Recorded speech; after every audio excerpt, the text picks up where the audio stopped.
আজ আমি জার্নিটা শুরু করলাম ট্রেন জার্নির মাধ্যমে। তোমাদের বলি, ট্রেন জার্নির পরে আমি টোটো জার্নি করে নিয়েছিলাম, মানে বেসিক্যালি অটো।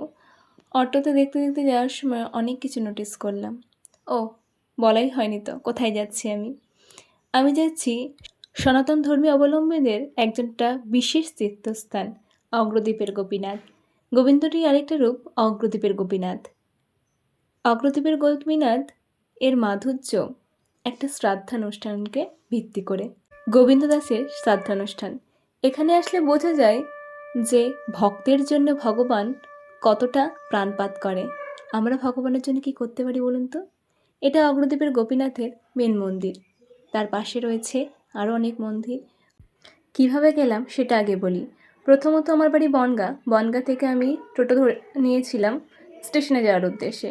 ওখান থেকে গেছিলাম রানাঘাট। রানাঘাট থেকে পেরিয়ে বেথুয়াডাহরি। স্টেশন থেকে বাইরে আসলে অনেক অটো দেখতে পাওয়া যাবে। টোটোতে উঠবেন না, অটোতে ওঠাটাই বেটার হবে। অটোতে উঠে অগ্রদ্বীপের গোপীনাথ বলবেন, ওরা নিয়ে যাবে। শ্রীকৃষ্ণের বর্ণনা দিয়ে কখনো তো শেষ করা যায় না, তাই না বলাটাই ভালো।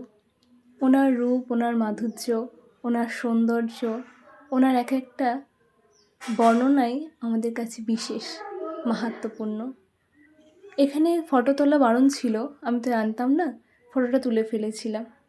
এখানে কুপনেরও ব্যবস্থা আছে, কিন্তু কুপন কাটার জন্য মানে মধ্যাহ্নভোজের জন্য আপনারা 10টার মধ্যে কুপন কাটতে পারেন। ওখানে প্রসাদের ব্যবস্থা আছে, নির্দ্বিধায় প্রসাদ পেতে পারেন। কিন্তু 10টার পরে গেলে কুপন হয়তো আর দেবে না। একটু যোগাযোগ করবেন, ফোন নাম্বারে যোগাযোগ করবেন। কে কে অগ্রদ্বীপের গোপীনাথ গেছেন কমেন্ট করবেন। রাধে রাধে।